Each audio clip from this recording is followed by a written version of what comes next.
Hello, and welcome to Childcare Confidential.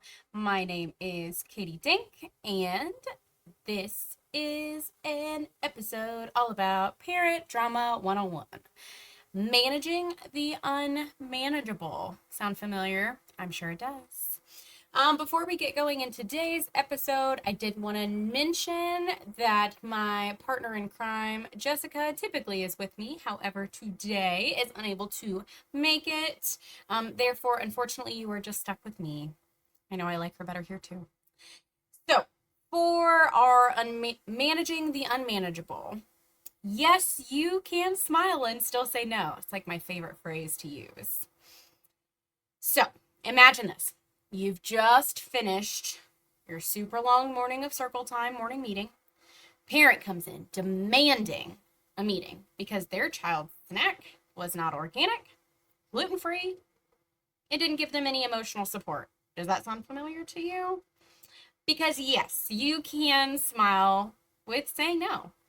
Today, we're going to talk about managing parent drama without losing your mind or taking off your level of professionalism that you all have.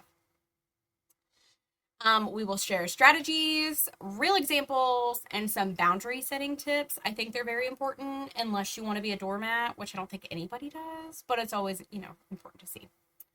Okay, so common parent miscommunication. These are just a few of the examples that I could think of. But emails or texts that sound aggressive, but they weren't necessarily intended to be. I've noticed this specifically like in our facilities with our families from different cultures and backgrounds, that sometimes they're just very passionate about what they say, but it comes off maybe a little bit more aggressive than what you would expect. And it doesn't mean they're mad. They're actually just really passionate and they're just trying to get their point across, but sometimes it just sounds like that. So you have to know the difference between when they're trying to be just very passionate and forward and, blunt, or if it's really because they're mad.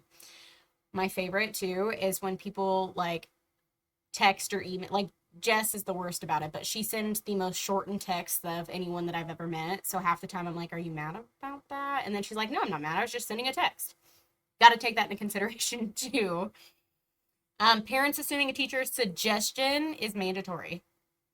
So I'm going to suggest that you don't send your 2-year-old to me in underwear because they're not ready to be potty trained and they've not showed any type of interest in using the potty, but you want me to start potty training them. Yes, that is my suggestion as your child's teacher. However, doesn't mean you have to you don't have to listen to me. I'm just giving you my input, my advice. We're like partnering to raise your child together while they're here with me. Wouldn't you want to know if I felt like that wasn't necessarily the best idea for him or them? Misunderstandings about classroom policies. This one drives me absolutely bananas because I know in our schools we go over our family handbook pretty extensively. And if you have questions, like, you're free to ask and everything else, but the fact that you say that you don't understand one of my classroom policies or my school policies, I think is just incorrect. I think it's just like a blatant disrespect. If I'm taking the time to go through the really important ones with you to help you understand, there should be no reason why you're not getting it. But in addition to that too, even the parents who maybe don't have the directors or admin team that's going through these policies with them, you can't read it. You don't know what it says. I mean, example, we have a policy here where you can't drop off after 9 a.m. And if you do, it has to be because like a doctor's appointment or you called ahead. You just said you were going to be late. Like, that's cool too. But if you don't, you can't come because we're basing the day off of 9 o'clock. That's when everybody's here unless you're coming late for an appointment. We'll have parents that roll in and they're like, I'm going to drop off whenever. No, you're not, sis. Wrong, incorrect. We're not doing that. Instead, you're actually going to call me next time and we can work something out. Now, if it's your first time making an I'm going to give you some grace and we're just going to talk about it for the next time. But if you're a habitual reoffender, we done. No, Karen, just because you meant it as a suggestion doesn't mean I should interpret it as it being law. Notice that a lot. Okay. Here's a little tip too that I like to take into consideration. When a message, like a parent message, right? When it feels off, read it once, take a big breath, and respond professionally. Never respond emotionally. We did an episode not too long ago where we discussed like the time and the place when you're supposed to be acting on emotion and when you're not, when you're supposed to be patient versus like a speed choice. Don't make speed choices when you're mad, especially not with a parent. That's just not going to go over well for anyone. Unrealistic expectations. I have a couple of these too. So some examples. Parents expecting instant responses after hours when we're closed. Well, here we actually don't allow our teachers to respond after hours unless like it's something super crazy. Then I mean, of course, if parents really need you, I'm happy that you want to help, but you are not expected to do that. Parents 100% do expect it out of us. However, we don't expect that out of our staff. And I don't think anyone should. Your time is your time. It's not my time. And I don't get to dictate what you do on your time. Request for personalized lessons for every single child every day. This one's so funny to me because what do you mean you want personalized lessons for your one specific child? Oh, yeah. Well, they don't talk because they're nonverbal, not because they need my undivided attention during circle time when we're doing a math activity. Like, it's a different entity, but that one is a personal favorite of mine. Okay, complaints about things outside your control. The weather affecting the outdoor playtime. I'm so sorry that it rained last night, Karen. I'm so sorry. Yes, the play yard is very, very wet because there was a whole gust of wind and water that just went rampant. I'm so sorry. I love that. But I do have some strategies and some tips. Okay. One, set clear expectations in your handbook or parent communications. I love this. If you are super direct with your families, there is no room for interpretation for them to view it or see it in a different way or a different light. That is something that you have to take into consideration when you're putting these things into action. Set those clear expectations and boundaries. Make sure they know. Use polite and consistent messaging when declining unreasonable requests. No, Sally, I'm so sorry that I can't go out with a squeegee and get every ounce of water off the play yard for you to go play. However, if we end up going outside, I'm going to make sure we have a towel so at least the slide can get wiped off and the kids can go down that. Okay? Okay. And then document interactions for accountability. I don't think that there's enough people in this field that understand that you don't just write up or document your staff. You gotta document the students too. You got a reoccurring person who likes to bite friends, write it up. You got a parent that stepped out of line and crossed the parent code of conduct twice, write it up. Like there should be consequences for these actions, whether they're a child or an adult. It does not matter.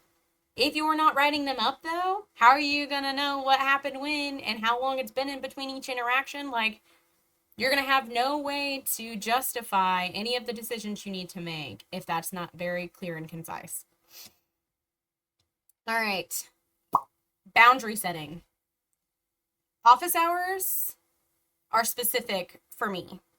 I am available to my staff, to my team, to my directors, even to the kids because, you know, special place in my heart. But I'm available whenever they need me. But for parents, I'm available when I have time on my calendar and I can fit you in, not the other way around. You are not going to tell me when and where, and we're not doing that. You can ask me 100%, and I'm more than willing to try to be as accommodating as possible. But you're not going to dictate and tell me when we're meeting, where we're meeting. Mm-mm. You can fit in within my office hours to set up a meeting to discuss whatever it is you've got going on. If not, I mean, I'm an email away too, so that's always an option. Okay. Respect your teaching time. Yes. So, the reason why our owner decided to put a harsh cutoff time of 9 a.m. is because the majority of learning for our students and our schools happens morning meeting, center rotations, all that stuff, and it happens in the morning. And you're not going to sit here and tell me that your kid doesn't need to be a part of the most teachable opportunities of the day and then wonder why they're behind if they're not here to experience that. So I respect my teachers enough to know that if you didn't call me and tell me you were going to be late and you're not there by 9, then unfortunately it's just not your day. And that's fine too. Saying no to last minute special requests. I have a hard time with this because I am 100% a people pleaser in most areas. However, if it's not something that I can make happen without having to move every aspect of the puzzle around, I'm not doing it. It's got to be worthwhile. It's got to make sense. It's got to make sense financially. It's got to make sense logistically and timing wise too. I mean, if I'm literally in the middle of a meeting, I'm not going to stop my meeting because a parent's like, I want to go have a conversation outside in the parking lot. Well, we're not doing that anyway because remember, we got office hours. But anyway, boundary setting does not make you mean. I used to have to considerably tell myself this, but boundary setting does not make you mean. It really doesn't. It makes you a professional adult who deserves not only to survive the day, but to defeat the day with organization. Some tips for this specifically is have a template response for frequent requests. If you have emails flooding into you that are like, I need my daughter to have specialty lemonade, which you wouldn't do that, but if you did, have that template response that's like, I completely understand that that's what you need, Sally. I'm going to work on it. And when I'm able to, I'll let you know. That kind of thing. Frame your reasoning. So if it's no, with empathy, it does not cost anything to be kind. I don't think that people put enough consideration into that in itself. Frame your no with empathy. I'm so sorry. I'm not able to do that. However, yada, yada, yada, yada. That kind of thing. I understand your concern, but here's what I can do instead. Be firm, be consistent, and be polite. Again, I don't know why people have forgotten, but it takes nothing to be kind to other people. And you can be firm and consistent and still be kind. You can do all three. You just have to figure out the way that it makes the most sense for you. Okay, so specifically in this episode, I wanted to make sure I covered the aspect of what happens when your parents get a little sassy and they want to get sassy with your staff. What do you do? What's supposed to happen? Well, I'm going to tell you one thing. Something that Jess and I both pride ourselves on is our staff are never going to have those terrible, awful, no good conversations, one, alone, or two, if at all, because if there is a parent issue, it needs to come up. Like, it needs to come to the directors. And then most of the time, my directors are fantastic, so they'll come bring it to me, and I get involved. At the end of the day, a parent wants to be heard. They want to know that you care. And they want to be talked to respectfully, even if they're mad in the moment. And if you can meet all of those tiers, you're basically going to be fine. Because at the end of the day, you can't control how they're going to react or respond, but you can control how you act and respond, which means you basically can navigate the conversation. If I know that what I'm going to say is going to frustrate you, it's going to upset you, you're going to be mad, I can pre-plan for that and be like, I completely understand that you're upset and frustrated. I would be too. However, I'm listening. I want to help. Here's some resources. Here's some ideas. I think this would be really, like there's so many ways to go about it. But you gotta know when, where, and how you're going to do that. And I think that is something to take away from this. So in a recap, miscommunications, they're going to happen frequently. It's childcare. Of course, there's miscommunications. Parents say one thing, we hear one thing, and then there's some kind of version of the truth in the middle sometimes. Pause and respond professionally. Don't ever knee-jerk reactionary respond and then regret it later. Like, oh my God, I bit their head off because I was so upset. Don't do that. That's not okay. What you want to do is, okay, well, maybe I don't have an answer for that yet. I don't know what the best way to navigate this would be, but let me get back to you once I've come up with some options. That's perfectly fine to say. Unrealistic expectations. Set clear policies in the beginning. Like I said, for us specifically, we go through our policies in the handbook, especially the ones that are really pertinent, like the drop-off time, the fact that we charge for the week before care, like you basically have to pay. You have to pay for care in order to receive it. We make sure we do all that. Boundaries. You can say no gracefully, consistently, and without the feeling of guilt. And my favorite thing is too, no is a sentence in itself. No. My favorite is when we have parents that pop in and they're like, you're going to sit down and you're going to listen. No. No, ma'am. I'm not. Now, if you came to me and you were like, I'm really upset, Katie and we just need to have this conversation. Of course, absolutely. Let's take time right now and I'll take care of it. But don't be sassy with me because that's not going to help anybody.